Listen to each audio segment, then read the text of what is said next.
ایک دن حضور کا درائے رحمت جوش میں تھا اور حضور نے فرمایا عائشہ جو مانگنا ہے مانگ لو۔ میں نے عرض کی یا رسول اللہ اگر آپ اجازت دیں تو میں اپنے باپ حضرت ابو بکر صدیق رضی اللہ تعالیٰ عنہ سے مشورہ نہ کر لوں کہ میں نے کیا مانگنا ہے؟ فرمایا کہ جاؤ مشورہ کر لو، مشورے کی اجازت بھی ہوگی۔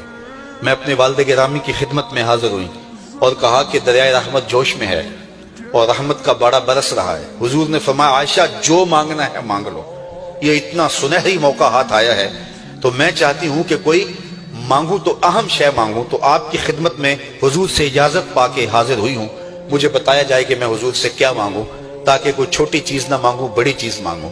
تو حضرت ابو بکر رضی اللہ تعالیٰ عنہ نے فرمایا کہ بیٹا حضور سے جا کے کہنا کہ معراج کی خلوت خاص میں اللہ نے آپ سے جو راز کی باتیں کی تھی ان باتوں میں سے ایک بات بتا دو۔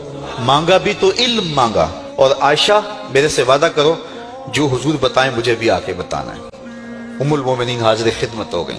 حضور نے پوچھا عائشہ مشورہ ہو گیا؟ کہا جی حضور ہو گیا۔ کہا مانگو کیا مانگتی ہو؟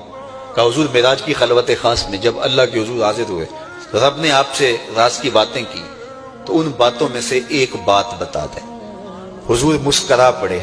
اس بات پہ مسکرائے ہوں گے میرے یار غار کا انتخاب کیسا ہے، یا اس بات پہ مسکرائے ہوں گے کہ راز کی بات بتا دوں تو راز راز نہ رہا، لیکن وعدہ کیا تھا۔ کہا عائشہ سنو، جب میں قرب خاص میں پہنچا تو میرے مالک نے مجھ سے راز کی جو باتیں کی ان میں سے ایک بات یہ تھی، محبوب تیری امت میں سے کوئی شخص کسی شخص کا ٹوٹا ہوا دل جوڑ دے تو میرے اوپر لازم ہے بغیر حساب کے جنت عطا کرو۔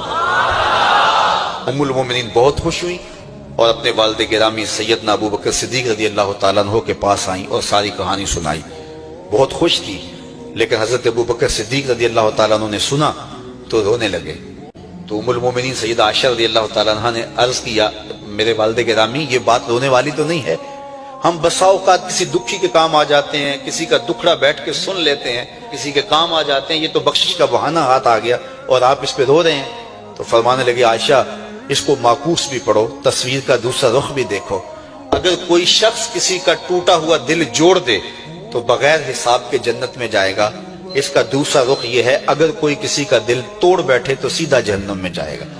میں اس بات پہ رو رہا ہوں کہ ہم سے کسی کا دل نہ ٹوٹ گیا ہو، کسی کے دل شکستگی کا سامان نہ کریں، ٹوٹے ہوئے دل جوڑ سکیں تو ضرور جوڑیں، اور کسی کا دل توڑنے سے ہم گریز کریں اور اپنی زندگی کو ایک خوبصورت پیرائی کے اندر گزارنے کا ارادہ کریں۔